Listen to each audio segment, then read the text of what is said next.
जाळ आणि धूर संगच म्हणलं की आठवतं ते कोल्हापूर. नमस्कार मैत्रिणींनो, आजच्या रेसिपीमध्ये आपण कोल्हापुरी पद्धतीने मटण थाळी ही रेसिपी बनवणार आहोत. ही थाळी आषाढ स्पेशल आहे. तर चला रेसिपीला सुरुवात करूयात. तर इथे बघा, पाऊण किलो मटण घेतलेलं आहे. मटण अगदी कोवळं आहे. हे मटण आणल्यानंतर 5 ते 6 पाण्याने स्वच्छ धुवून घेतलेलं आहे. चला आता फोडणीला देऊयात. तर फोडणी करता एक मोठा कांदा चिरून घेतलेला आहे. आता इथे बघा, कढई पण छान तापलेली आहे. आता याच्यामध्ये आपण 4 पळ्यात तेल घालून घेणार आहोत. तेल छान तापलं की त्याच्यामध्ये अख्खा चिरलेला कांदा टाकून घेऊयात.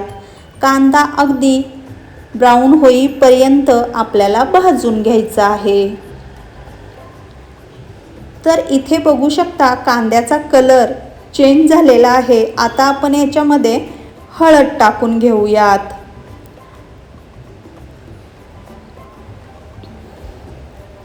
हळद 2 चमचे घालून घ्यायची. त्याच्यानंतर आपल्याला हे परत असं हलकंसं परतून घ्यायचं आहे. आणि आता ह्याच्यामध्ये सगळं मटण टाकून घेऊयात.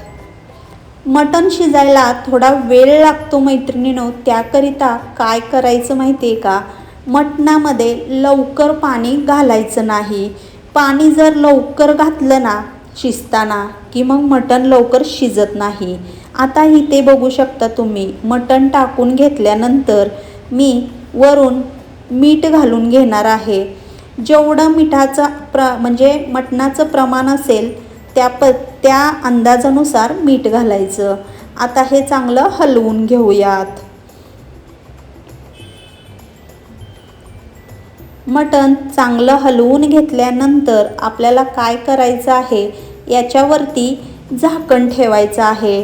15 ते 20 मिनटं अजिबात झाकण उघडायचं नाही. म्हणजे काय होतं, मटणाचं त्याचं पाणी त्याला सुटतं आणि मटण बऱ्यापैकी लवकर शिजायला मदत होते. आणि जर पाणी लगेच घातलं तर मटण लवकर शिजत नाही. आता मी थोडा गॅस फास्ट केलेला आहे. आता याच्यावरती झाकण ठेवून देऊयात. तर इथे बघू शकता तुम्ही, अगदी 15 ते 20 मिनटं झालेली आहेत आणि पाणी कसं सुटलेलं आहे त्याचं तुम्हाला दाखवते. तर बघा, इथे या पद्धतीने मटण वाफवून घेतलं की मटण लवकर शिजतं. आता आपण याच्यामध्ये गरम केलेलं पाणी घालून घेऊयात. पाणी कधीही नॉनव्हेजला कोणत्याही भाजीला गरमच घालायचं. गार पाणी घातलं की भाजीची चव जाते. आणि नॉनव्हेजला तर अजिबात गार पाणी घालायचं नाही, गरमच पाणी घालायचं. चला आता मसाल्याची तयारी करूयात. तर इथे बघू शकता, एक छोटी वाटी तीळ घेतलेले आहेत. तीळ हलके भाजून घेतलेत. इथे आहे 1 चमचा जिरे, भरपूर अशी गावरान कोथिंबीर, हे आहे आल्याचे 3 ते 4 तुकडे घेतलेले आहेत. अख्खा लसणाचा गड्डा घेतलेला आहे. इथे बघा, अर्धी वाटी खोबरं घेतलेलं आहे. कांदा मोठा भाजून घेतलेला आहे आणि टॅमॅटोही भाजून घेतलेला आहे. आता हे सगळं वाटण करून घेऊयात. तर इथे बघू शकता, छान असं मस्त वाटण झालेलं आहे. आता आपण मटण किती शिजलंय ते बघून घेऊयात. तर इथे बघा, अगदी लगेच कळतं आपल्याला मटण शिजलेलं. तर मटण शिजायला अजून एक 10 मिनटं लागतील मैत्रिणींनो. तर इथे बघा, आता मी परत एक 10 मिनिटाकरता याच्यावरती झाकण ठेवते आणि मसाला भाजायला घेते. तोपर्यंत मटण शिजून जाईल. आता दुसऱ्या कढईमध्ये मसाला भाजण्याकरिता 4 पळ्यात तेल घालून घेऊयात. कोल्हापुरी पद्धतीने बनवायचं म्हणलं की तेल थोडं जास्तच पाहिजे मैत्रिणींनो. तर इथे बघा, 4 ते 5 पळ्या मी तेल घालून घेतलेलं आहे कढईमध्ये. आता तेल छान तापलं की त्याच्यामध्ये जो काही वाटलेला मसाला आहे तो घालून घेऊयात.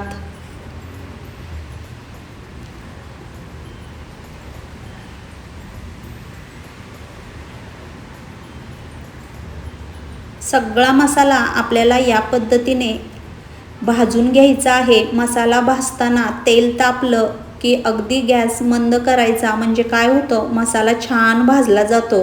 अगदी तेल सुटेपर्यंत आपल्याला मसाला भाजायचा आहे. याला 10 ते 12 मिनटं लागतील भाजायला. तर चला आता मसाला भाजून घेऊयात.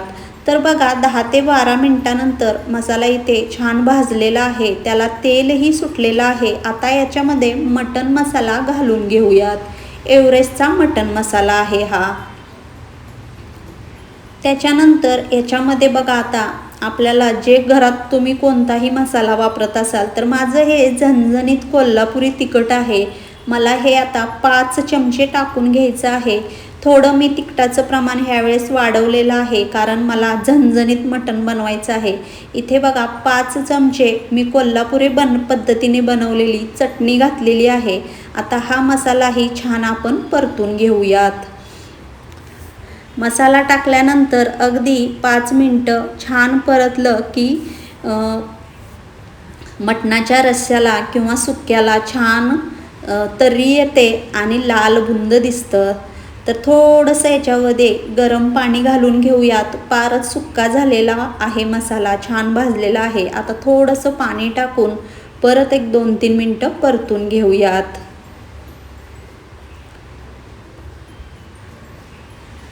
मसाला छान परतला की त्याच्यामध्ये कच्चापणा राहत नाही कांद्याचा किंवा लसणाचा. तोपर्यंत आता आपण भाकरी करून घेऊयात मैत्रिणींनो.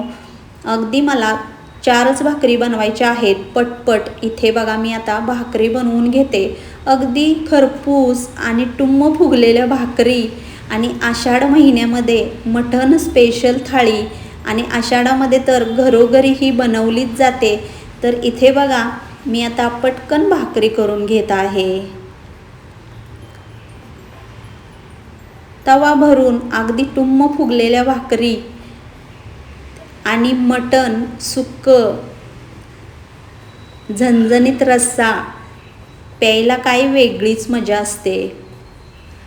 तर मी पटकन या दोन्ही भाकरी करून घेते. व्हिडिओमध्ये तुम्हाला दिसतच असेल किती छान अशा तवा भरून मोठ्या भाकरी झालेल्या आहेत आणि फुगलेल्या आहेत, तेही किती छान बघा. चला आता मटण फोडणीला देऊयात. तर मसाला तर आपला भाजलेलाच होता. तर बघा रश्श्यातून मी मटण काढून घेतलेलं आहे आणि त्या रश्श्यामध्ये भाजलेला मसाला घालायचा. आणि हा मसाला घातल्यानंतर आपल्याला अगदी 10 ते 12 मिनटं अगदी मंद गॅसवरती रस्सा उकळू द्यायचा. त्याच्यामुळे तर्री छान येते मसाल्याला. तर इथे बघू शकता तुम्ही किती मस्त झणझणीत असा कोल्हापुरी पद्धतीने बनवलेला रस्सा तयार आहे मैत्रिणींनो. वरून हिरवीगार अशी कोथिंबीर घालायची आणि बघा अगदी पातळ मस्त असा झणझणीत कोल्हापुरी रस्सा तयार झालेला आहे. तर बघू शकता तुम्ही इथे. आणि आता आपण पुढे सुक्कं मटण बनवणार आहोत. एकीकडे मी हा रस्सा उकळायला ठेवून देते आणि आता सुक्यामध्येही लगेच मसाला घालून घेते. तर बघू शकता किती मस्त लाल भडक असा हा रस्सा तयार आहे. आणि वाटी घेऊन सगळ्यात पहिलं रस्स्याच्या भुरके घ्यायची तर वेगळीच मजा असते मैत्रिणींनो. तर चला सुक्कं बनवून घेऊयात. तर बघा थोडासा मसाला सुक्याकरता ठेवलेला आहे, तोही छान असा 2 मिनटं परतून घेतला, कारण पातळ रस्सा बनवेपर्यंत थोडासा थंड झाला होता म्हणून परत मसाला परतून घेतला. आता ह्याच्यामध्ये हे सगळं मटण घालून घेऊयात. हा 5 लोकांकरिता रस्सा आणि सुक्कं मटण आहे मैत्रिणींनो. अगदी अचूक प्रमाण सांगितलेलं आहे. अगदी छान शिजलेलं आहे मटण, तुम्ही इथे बघू शकता. आता आपण हा सगळा मसाला मिक्स करून घेऊयात. सुक्कं मटण करतानाही मसाला मिक्स करून घेतल्यानंतर अगदी 10 ते 12 मिनटं मंद गॅसवरती शिजू द्यायचं. म्हणजे काय होतं, मसाला अगदी पीस असतात ना, म्हणजे फोडी मटणाच्या आतपर्यंत जातं. तर इथे बघा छान असं आपलं सुक्कंही तयार आहे. याच्यावरतीही हिरवीगार कोथिंबीर टाकून घेऊयात. आणि बघा आता आपलं झणझणीत कोल्हापुरी रस्सा आणि कोल्हापुरी पद्धतीने बनवलेलं सुक्कं मटण तयार आहे. कलरही बघा किती छान आलेला आहे मैत्रिणींनो. चव तर एकच नंबर झाली होती. तर आता आपण थोडासा फास्ट गॅस केलेला आहे. थोडासा आपल्याला ह्याच्यामधला मसाला जो आहे, ग्रेव्ही पातळ झालेली ती आटवून घ्यायची आहे. तर चला आता रस्साही बघूयात. बघू शकता गॅस बंद केल्यानंतर किती तर्रीदार असा मस्त रस्सा तयार आहे. चला आता ताट वाढून घेऊयात. ताटामध्ये लिंबू, कांदा, मीठ, पिवळा रस्सा, भाकरी आणि इथे भात, सुक्कं मटण आणि तर्रीदार रस्सा असं हे पूर्ण ताट तयार आहे मटण थाळीचं. तर तुम्हाला माझी ही आजची रेसिपी सुक्कं मटण कोल्हापुरी पद्धतीने बनवलेलं झणझणीत असा रस्सा, पिवळा रस्सा, भाकरी कशी वाटली नक्की कमेंटमध्ये सांगा.